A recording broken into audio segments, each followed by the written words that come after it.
Hola, buenas tardes. Vamos a hacer otra entrada sobre las vanguardias históricas, en este caso el cubismo o cubismos y futurismo italiano, teniendo en cuenta algunos conceptos claves como el pasaje del collage al montaje y algunas influencias en la búsqueda del movimiento. Acá me gusta presentarles esta portada de unas de las tantas mapas posibles del cubismo y el arte abstracto, que surge del catálogo Cubismo y Arte Abstracto en el Museo de Arte Moderno de Nueva York en 1936, que después se hicieron como diferentes infografías y construcciones de mapas conceptuales o líneas de tiempo en simultaneidad entre lo que podemos ver acá, que va de 1890 a 1935, donde se hace una irradiación de la presencia, la coexistencia de las vanguardias históricas, como vemos las corrientes de Van Gogh, el sintetismo de Gauguin, Cézanne, el neoimpresionismo, para pasar al fauvismo, al expresionismo, al futurismo, al cubismo, constructivismo, Dada, futuristas, textil, neoplasticismo, Bauhaus, arquitectura moderna, abstracción y surrealismo, como una tendencia de objetualismos, de geometrías, de abstracciones, de indagaciones sobre materiales. Algunas cosas son repasos, pero nos vienen bien retomarlas para saber que el cubismo se puede ascribir como primera fecha en 1907, con obras de Picasso, Braque, y luego más tarde se suman Juan Gris, se suma Fernand Léger, se suma ya de manera más sistemática André Lot y la pareja de Delaunay y Delaunay propiamente dicho, o así como podríamos decir el matrimonio de Delaunay. Las señoritas de Vignon ya lo habíamos comentado, y aparece por un lado el facetamiento de planos, por otro lado la ascripción al mundo primitivo o llamado primitivo con las máscaras africanas, y la geometrización de las formas siguiendo la línea de Cézanne. Por eso Apollinaire hizo una especie de catálogo considerando varias fases. Una es el post-cézanniano, el cubismo post-cézanniano, geometrización, planos rebatidos, el analítico, diferentes puntos de vista e interpretación de planos, y eliminación al máximo de todo lo que puede ser descriptivo y distractivo, como las paletas grandes y amplias, y más bien tendió a la desaturación y a la pintura tonal. El collage, que sobre esto vamos a hablar en un momento, y el cubismo sintético, recomposición de formas, contrastes, texturas visuales y ápticas, cuadro-objeto, y acá podríamos agregar el cubismo órfico también. Bueno, de esta primera etapa de lo post-cézanniano a lo analítico, un retrato de Juan Gris, es decir, no solamente son paisajes o naturalezas muertas, sino también aparece la figura humana, y los géneros pictóricos propiamente dichos que se usan para estudio. Como vemos, hay una interpenetración de planos, la figura se funde con el fondo, se geometrizan y, como decíamos, se tonaliza. Bien, las casas en el estanque de Braque remite indudablemente a la última etapa de Cézanne, y vemos diferentes puntos de vista, diferentes tomas de esas casas en el estanque, ¿no? Ese nuevo espacio que plantea Frank Castell. Otro ejemplo de retrato de Daniel Henry Calweiler de 1910, realizado por Picasso, donde solamente podemos distinguir como atributos del retrato de la figura humana los ojos y las manos. El resto justamente es una compenetración de planos entre la figura y el fondo. Y acá tenemos en la escultura, porque hay todo un desarrollo de escultura cubista, bueno, un español, Julio González, Cabeza en el embudo o Cabeza embudo de 1932, posterior, donde vemos que el equivalente tridimensional del collage es el ensamblado o ensamblage. Y además cabe otra aclaración acá en la cual se empiezan a mezclar las vanguardias, que son objetos cotidianos o basura, digamos, industrial, que se incorpora. Entonces hay algo del objeto encontrado, modificado del surrealismo, que tenemos por aquí, tal vez. Realizado también como collage, es decir, el collage no solamente va a ser plano, sino que el collage puede ser tridimensional a través del ensamblado o ensamblage escultórico o a través de los relieves con papeles y papeles empastados como papier collé, como este vaso de Picasso de 1914.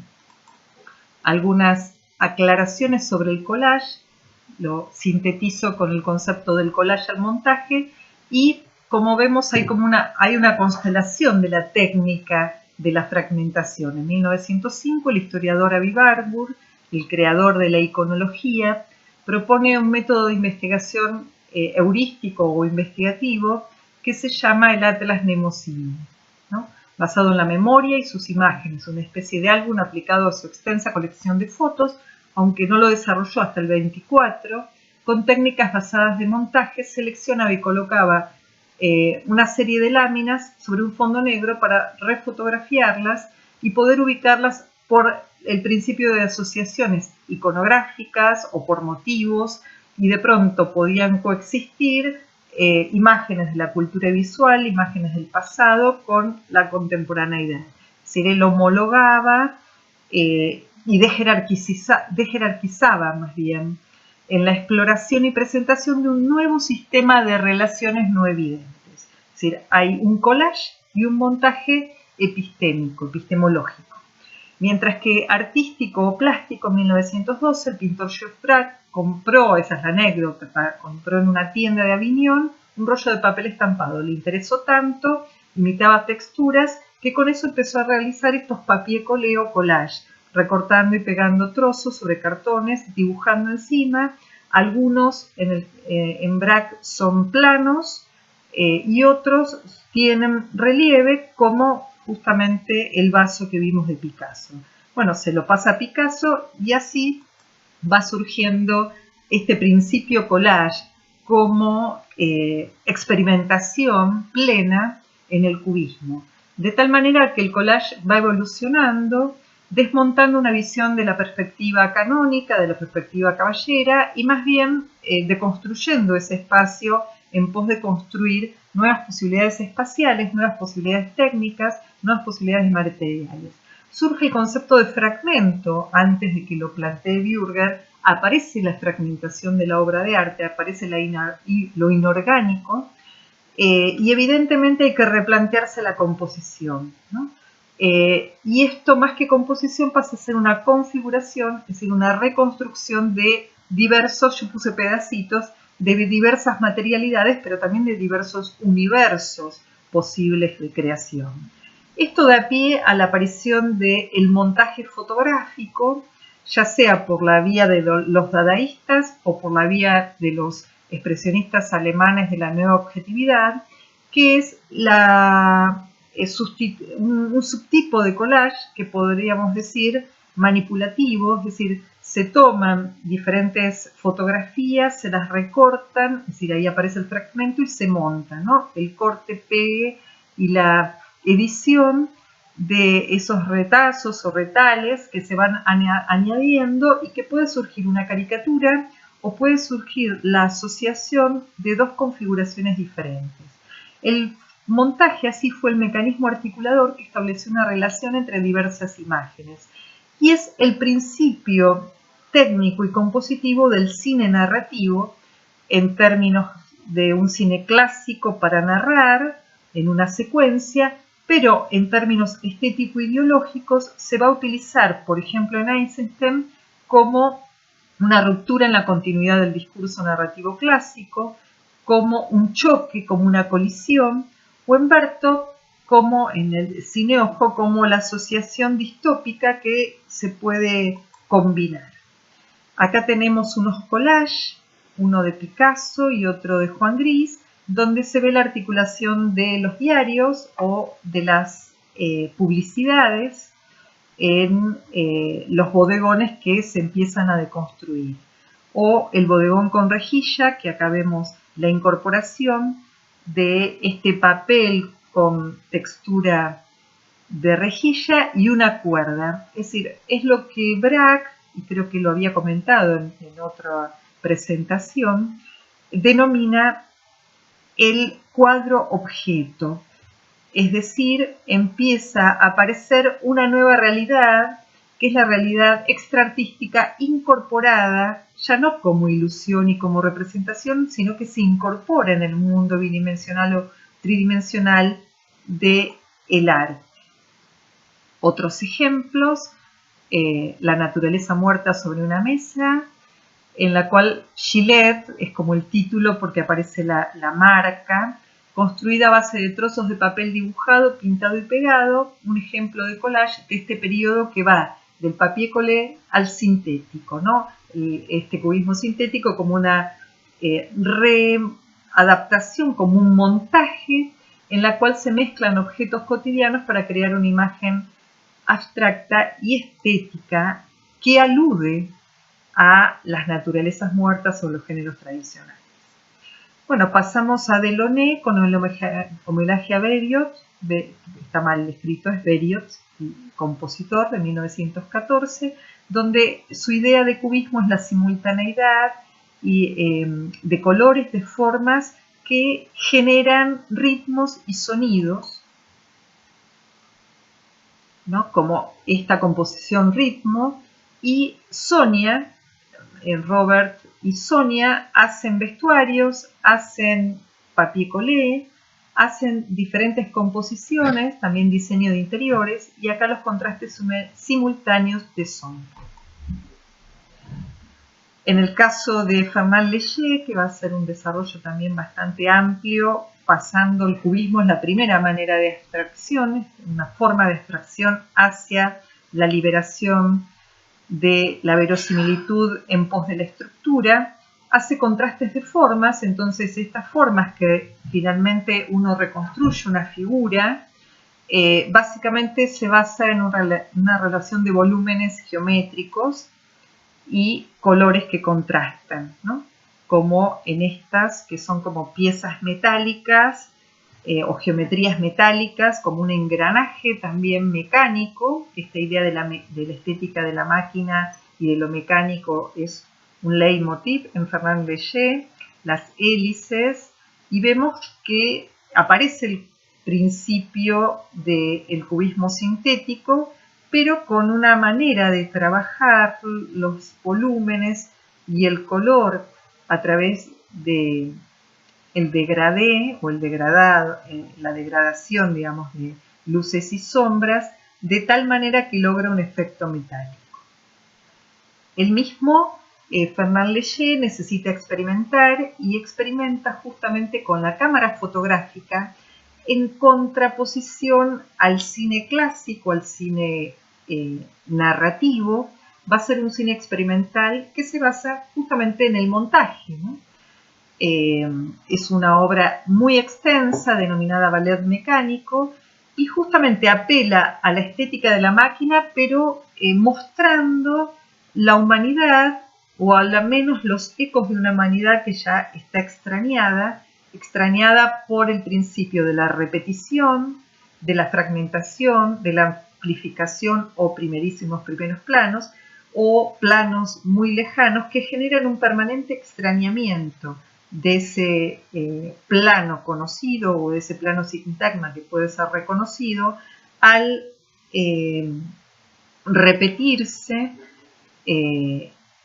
y ampliarse en su primer plano, queda fundamentalmente inorgánico, está desfasado de esa organicidad, y más bien es una construcción que se vincula a la idea de la imagen múltiple, de ese troceamiento en partes del que hablaba Benjamin, de lo múltiple, del desmontaje finalmente, que hace a la vida moderna y a las producciones artísticas y técnicas de esa vida moderna.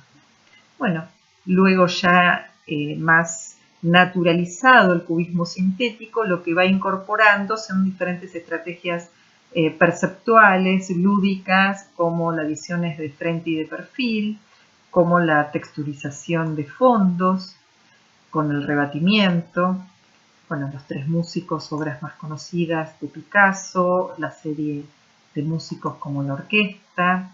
Y en el caso del futurismo, que comparte algunos principios del cubismo, lo que va a incrementar, y esto ya lo dijimos, es el concepto de movimiento, cómo aparece la representación del movimiento, y lo que se toma es el movimiento estroboscópico y la base de la fotografía justamente en movimiento, de la cronofotografía, ya sea de Marey o de Muybridge. Paralelamente hay un desarrollo del cine que los futuristas conocen. Entonces, más que hablar de los aspectos ideológicos que ustedes van a analizar en el manifiesto, veamos básicamente este aporte de pensar el movimiento aún en el plano, ¿no?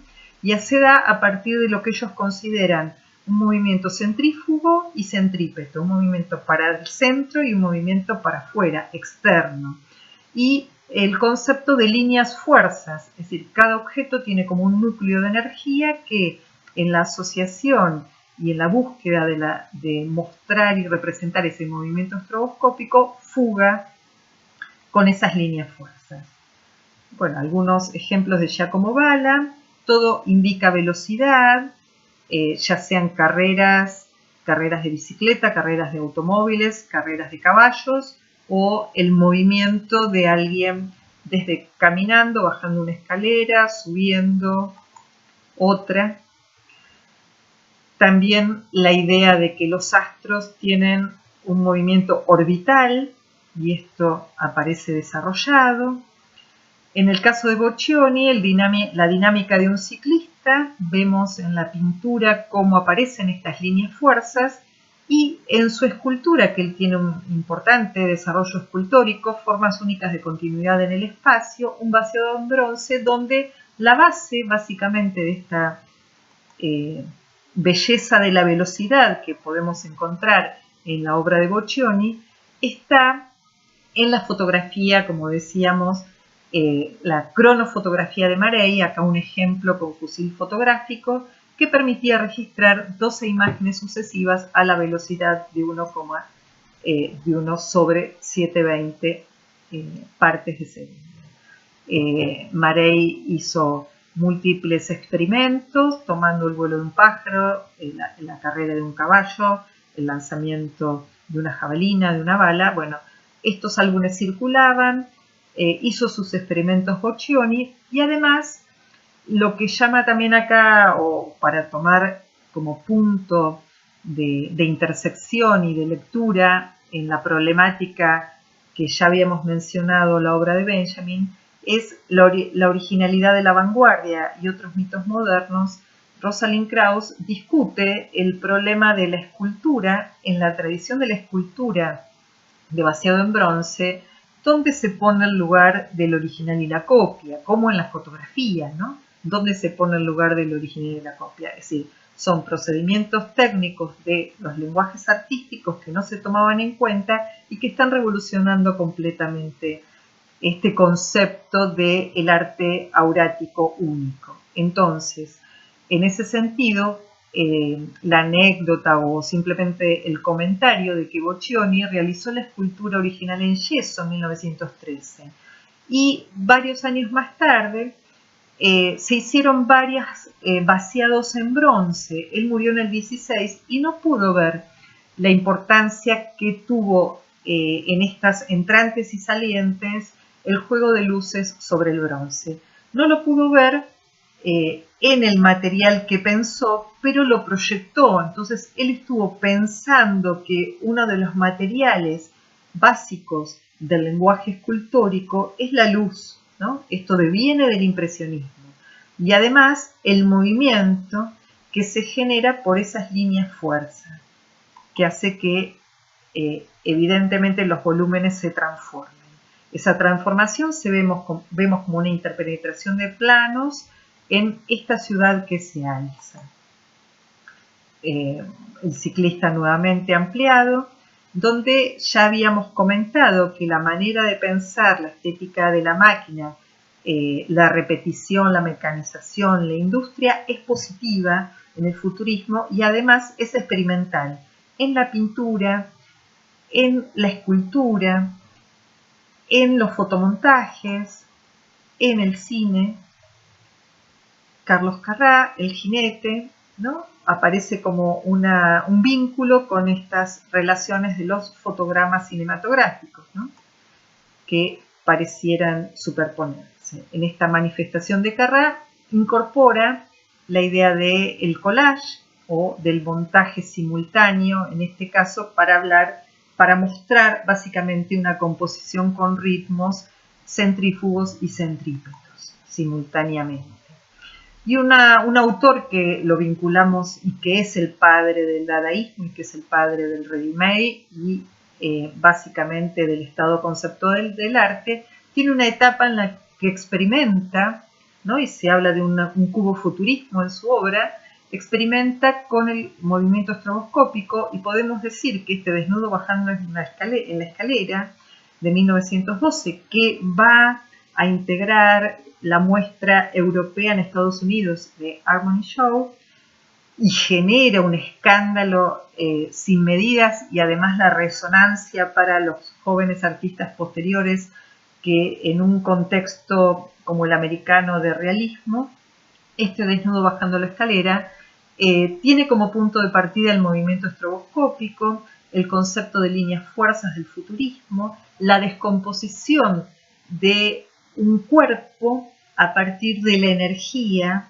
que se transmite y cómo transmitir la energía, cómo transmitir la n dimensión, que es la pretensión de los cubistas y los futuristas. Bueno, a través de las direcciones diagonales, a través de esta descomposición, básicamente sobre las diagonales, la descomposición del espacio, la descomposición de los cuerpos, ¿no?